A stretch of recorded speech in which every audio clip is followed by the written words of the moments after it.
नमस्कार, कैसे हैं? मेरे ख्याल से अच्छे होंगे, अपनी पढ़ाई लिखाई खूब अच्छे से कर रहे होंगे। सबके दिमाग में एक प्रश्न चल रहा है कि मेरा आरओ का प्री पास हो रहा है। एक प्रश्न ये भी है, पता नहीं पास हो रहा है कि नहीं हो रहा है। जिनके नंबर 120 से ऊपर है, तैयारी उनको करनी चाहिए। कुछ क्वेश्चन डिस्प्यूटेड है, वो बढ़ जाएंगे तो सिलेक्शन हो सकता है। दिमाग में प्रश्न ये चल रहा है कि आरओ या आरओ का मीन्स कब होगा। अच्छा प्रश्न है, चलना भी चाहिए, क्योंकि आप तैयारी इसीलिए कर रहे हैं कि मेन एग्जाम दें, और मेन एग्जाम दे के ही आप सिलेक्शन पा सकते हैं। लेकिन किसी के दिमाग में ये नहीं चल रहा है कि मेन एग्जाम जब होगा तो उसमें क्या ऐसा होगा जो आप सॉल्व करके, तैयारी करके, उन क्वेश्चंस को करके सिलेक्शन पा सकते हैं। मेन एग्जाम कब होगा? 15 दिसंबर के आसपास मान लीजिए, हो सकता है जनवरी तक चला जाए। मैं इस पे कोई डिबेट आपसे नहीं करना चाहता हूं। हो सकता है जनवरी तक भी ये चला जाए। हमारी जो स्ट्रेटजी होगी, हम जो मान के पढ़ रहे हैं, हम यही मान के पढ़ रहे हैं कि आप 15 दिसंबर तक तैयार रहिए, और उसके बाद में अगर एग्जाम होता है तो ठीक है, कोई बात नहीं, आप तो पहले तैयार रहेंगे। अब अगर हम बात करें एग्जाम की, तो सबको पता है कि इसमें जो सिलेबस होता है वो एक सामान्य अध्ययन का पेपर होता है, दूसरा सामान्य हिंदी और आलेखन का, और तीसरा निबंध का पेपर होता है। सबसे बड़ी बात है कि सबको पता है कि यहाँ पर 60 नंबर की हिंदी और यहाँ पर 120 नंबर का ये जीएस वाला पोर्शन, ये आपके ऑब्जेक्टिव होते हैं, और बाकी 220 नंबर का आपका ये डिस्क्रिप्टिव पेपर होता है।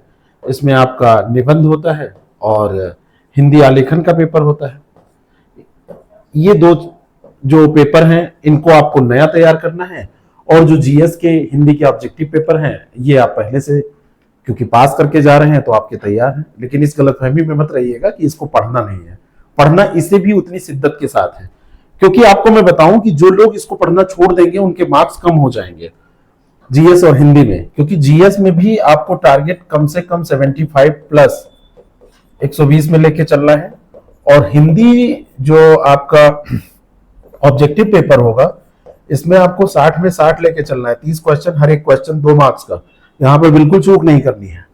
और सबसे बड़ी बात मैं आपको बताऊं कि जो आपका निबंध का और हिंदी आलेखन का पेपर है, यहां पर आपका ध्यान है भी, यहां पर कैसे स्कोर करें, ये सबसे ज्यादा इंपॉर्टेंट है। भाई निबंध में भी आपका टारगेट मैं कह रहा हूं कि 75 से 80 के बीच में होना चाहिए 120 में, और यहां पर 70 से 75 के बीच में आपको टारगेट लेके चलना है 100 में। तो इस पर थोड़ी सी बात करना जरूरी है, क्योंकि अगर ये आपको समझ में आ गया कि स्कोर कहां से हो सकता है, तो आप इसको आसानी से कर ले जाएंगे। सिलेबस को एक बार देखते हैं। ये सिलेबस आपको पता है, जीएस का जो सिलेबस आपने पढ़ा है वही है। सामान्य हिंदी और आलेखन के भाग 1, यानी कि आलेखन जो लिखित पेपर है हिंदी का, उसको कह रहे हैं, उसको देखें तो पहला है गद्यावतरण का प्रश्न, गद्यांश, जिसमें शीर्षक देना होता है। शीर्षक के साथ साथ सारांश और 3 रेखांकित अंशों की व्याख्या करनी होती है। 21 नंबर का ये प्रश्न आपका है, और 21 नंबर का ये प्रश्न लोगों को लगता है कि बचपन से हम ये करते आए हैं तो आसानी से हम इसको कर लेंगे, कोई दिक्कत हमको नहीं होगी। बिल्कुल सही आपको लगता है, कोई दिक्कत इसमें नहीं होगी, कर तो लेंगे आप आसानी से, लेकिन मार्क्स मिलेंगे कि नहीं, ये सबसे बड़ी बात है। मार्क्स तभी मिलेंगे जब गुणवत्ता युक्त आप लिखेंगे, मार्क्स तभी मिलेंगे जब अपने शब्दों में लिखेंगे, मार्क्स तभी मिलेंगे, शीर्षक में 0 मार्क्स भी मिलते हैं और शीर्षक में 3 मार्क्स भी मिलते हैं, जब आप उचित शीर्षक देंगे। और रेखांकित अंशों की व्याख्या लाइन उतारने से नहीं होगी, रेखांकित अंशों की व्याख्या में अपने शब्द में, अपनी भाषा में जब आप लिखेंगे तब आपको मार्क्स मिलेंगे। यहां पर टारगेट आपका 16 मार्क्स तक हो सकता है 21 में, और इतने मार्क्स आपको मिल भी जाते हैं, इसमें कोई बड़ी बात नहीं है। कई लोग सोचेंगे अरे यहां नहीं मिलेंगे तो हम अगले में चलिए उठा लेंगे, टेबुलर फॉर्म में तो कुछ नहीं है। क्या करना है? क्रमांक, दिनांक, पत्रांक, है ना, क्रमांक, पत्रांक, दिनांक, प्रेषक, प्रेषती, विषय एवं आशय, सबको रटा हुआ है टेबुलर फॉर्म। लेकिन विषय आशय जो सही सटीक लिखेगा, लेटर का विषय आशय निकालना जिसको पता होगा, उसको मार्क्स मिलेगा, सबको मार्क्स नहीं मिलेगा। और ये चीजें दोनों क्वेश्चन या तीनों क्वेश्चन या पूरे पेपर में मैं आपको बात करूं कि कैसे आएंगी, तो ये केवल अभ्यास से आएंगी। आप इसको ये सोचेंगे कि बस ऐसे ही हम लिख देंगे, तो नहीं आएंगे। तीसरे क्वेश्चन पे सब लोग बहुत ज्यादा परेशान रहते हैं। लेटर यहां पर आपके दिए हैं, शासकीय अशासकीय कार्यालय आदेश, ज्ञाप, परिपत्र 5 ये हो गए, विज्ञप्ति 6, टिप्पणी एवं प्रतिवेदन 7वां, अनुस्मारक 8वां। ये 8 लेटर आप तैयार करते हैं, और इनमें 8 में से ही 3 क्वेश्चन आते हैं। क्वेश्चन के प्रारूप भी मैंने आपको पहले भी बताया, फिर से बता दे रहा हूं कि एक रहता है कि इसका प्रारूप बना के दिखाइए, लिखित प्रारूप बना के दिखाइए, दूसरा रहता है उदाहरण प्रस्तुत करिए, तीसरा मटेरियल देखिए, कभी कभी पूछ लेता है कि इसमें लेटर लिखिए। इन तीसरे सवाल की सबसे बड़ी विशेषता यह है कि इसका सबका निश्चित एक फॉर्मेट होता है, निश्चित प्रारूप होता है, और अगर एक बार आपने तैयार कर लिया तो बार बार ये आपको काम आता है। लेकिन दिक्कत ये होती है कि मार्केट में कौन सा फॉर्मेट सही है, कौन सा गलत है, इसको कैसे चूज करें। पूरे मार्केट में आप देखेंगे तो 15 लोगों का अगर मटेरियल देखेंगे तो 15 तरीके की चीज है। अलग अलग विभागों में एक ही लेटर अलग अलग तरीके से लिखे जाते हैं। एक ही लेटर शासकीय पत्र एक में कहीं दूसरे तरीके से, एक विभाग में दूसरे तरीके से, कार्यालय आदेश में भी यही स्थिति है। आयोग एक बार जारी करेगा तो दूसरे तरीके से, दूसरी बार जारी करेगा तो आयोग ही खुद थोड़ा बहुत इधर उधर कर देता है।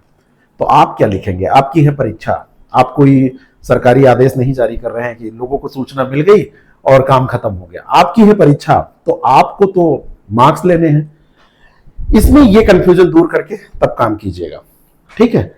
ये तीनों जो पोर्शन है, यहां पे मार्क्स तो आपको मिलेंगे, लेकिन केवल इसका एक ही तरीका है कि प्रैक्टिस खूब ज्यादा की जाए। हर हफ्ते में, मतलब कम से कम सप्ताह में 2 लेटर लिखे जाए, सप्ताह में टेस्ट एक दिया जाए, सप्ताह में कम से कम आपकी प्रैक्टिस हो जाए 1-2 लेटर के साथ साथ में एक गद्यावतरण की, एक टेबुलर फॉर्म की। इस तरीके से जब आप प्रैक्टिस करेंगे लगातार, तो यहां पर भी, यहां पे सारणी रूप में आप 12 नंबर पा सकते हैं, यहां पर आप 24 नंबर में कम से कम 18 नंबर पा सकते हैं। इस तरीके से टारगेट आप रख सकते हैं। सबसे ज्यादा जो स्कोरिंग टॉपिक है वो है चौथा। सबसे ज्यादा स्कोरिंग देखने में बिल्कुल आपको लगेगा अरे 30/30। पहला क्या है? पहला अंग्रेजी से हिंदी, दूसरा क्या है? हिंदी से अंग्रेजी, 5-5 शब्द, और हर एक शब्द के लिए 5-5 अंक, है ना, 2-2 अंक, सॉरी 5-5 शब्द, 2-2 अंक, और हर एक पोर्शन इसमें 10-10 नंबर का। तीसरा है मुहावरे एवं लोकोक्तियां। ये देखने में तो आपको बहुत सरल लग रहा है, लेकिन इसमें सिली मिस्टेक में भी आपके 0 मार्क्स हो जाते हैं। स्पेलिंग आपने गलत लिख दी, थोड़ा सा आप इधर उधर याद तो किए हैं, लेकिन थोड़ा सा इधर उधर लिखे, गलत हो गया। सबसे ज्यादा स्कोरिंग यही है, 30 में 30 आपको मिल सकते हैं।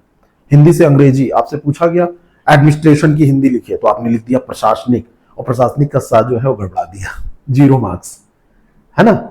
हिंदी में आपको कोई शब्द दे दिया गया कि आप लिखिए शासकीय की अंग्रेजी लिखिए, और आपने जब शासकीय की अंग्रेजी लिखी, ऑफिशियल लिखा, ऑफिशियल में कुछ घसीट दिया, ऐसे लिख दिया। बहुत सारे लोग ऐसे लिख देते हैं, क्या करेंगे?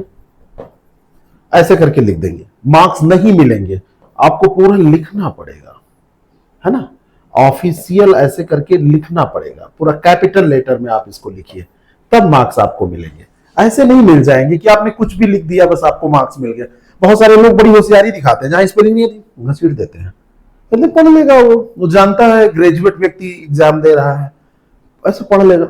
ऐसे नहीं होता है। सबसे ज्यादा उस स्कोरिंग यही है, और इसके लिए लोग पढ़ते जानते कितना है? 100 150 पेज के मोटे मोटे नोट्स। बहुत सेलेक्टिव चीजें हैं जो कि आपको कम पढ़ के भी आ सकती हैं और आप अच्छे से कर सकते हैं, सॉल्व कर सकते हैं। यही हाल कंप्यूटर में भी होता है। कंप्यूटर में लोग मोटी मोटी किताब पढ़ डालते हैं, और आता क्या है? 5 सवाल आएगा जो कि बहुत कठिन नहीं होता है, लेकिन लिखने का तरीका बहुत खास होना चाहिए। अगर लिखने का तरीका आपको नहीं पता है तो आप क्वेश्चन देख के घबरा जाएंगे। 2 नंबर में जानते हो आपसे क्या पूछेगा? एमएस ऑफिस के बारे में बताइए, एमएस ऑफिस के कौन कौन से अंग होते हैं। 2 नंबर में आपसे जानते हो क्या पूछेगा? आपसे पूछ लेगा ऑपरेटिंग सिस्टम कैसे कार्य करता है। तो 25 शब्दों में, 30 शब्दों में कैसे आप उसको लिखेंगे? यहां पर भी प्रैक्टिस और बहुत ही ठोस मटेरियल पढ़ने की जरूरत है। तो स्कोरिंग यहां पर आप देखेंगे 5 ही सवाल हैं, हर एक पोर्शन आपके लिए स्कोरिंग है। यहां पे सेलेक्टिव नहीं हो सकते आप। सबसे ज्यादा स्कोरिंग चौथा आपको क्वेश्चन लगता है, लेकिन धोखा सबसे ज्यादा यही है, सबसे ज्यादा धोखा यही है। तो सबसे अच्छी सलाह मैं आपको दूंगा, जो मुझे लगता है, वो ये है कि आप पूरा पेपर तैयार करें। स्कोरिंग कोई एक वो नहीं है, और स्कोरिंग सब टॉपिक हो जाएंगे अगर आप अभ्यास करेंगे। कंप्यूटर में भी अभ्यास की जरूरत है, इसमें भी वोकैब में भी जरूरत है, और लेटर राइटिंग तो बिना अभ्यास के आप कर ही नहीं सकते। वर्तनी दोष नहीं होनी चाहिए, वर्तनी दोष के साथ साथ प्रारूप सही होना चाहिए, डायमेंशन, अलाइनमेंट, सब सारी चीजें जब सही होंगी, अलाइनमेंट बहुत ज्यादा जरूरी है लेटर में सही रखना। अब आप कहेंगे अलाइनमेंट क्या है, क्लास में आपको बताऊंगा। तो ये सारी चीजें हैं जो स्कोरिंग है। अब बचता है निबंध। हिंदी ऑब्जेक्टिव तो आप जानते ही है। निबंध में तभी आपको मार्क्स मिलते हैं जब इन तीनों में से एक एक निबंध जो आपको लिखने हैं वो तीनों पढ़े हुए आ जाते हैं। अब आप कहेंगे एग्जैक्ट का पेपर आउट हो जाएगा, एग्जैक्ट नहीं, लेकिन मिलता जुलता तो होना चाहिए, उसके बारे में आपको कुछ पता तो होना चाहिए ना, आखिर बात क्या उसमें लिखी जाएगी ये तो आपको आइडिया होना चाहिए ना। और ये तभी होता है जब आप पहले से 20-25 निबंध, हर एक सेगमेंट से आप 6-6 निबंध तैयार किए हैं, हर एक सेगमेंट से आपने 2-2 टॉपिक सब में कवर कर लिए हैं, 2 टॉपिक यहां पर, 2 टॉपिक यहां पर, 2 टॉपिक यहां पर, इस तरीके से आपने कवर कर लिए हैं। 20-22 निबंध, 25 निबंध आप करके गए हैं, तो एक एक तो आ जाएगा, आप लिख भी लेंगे।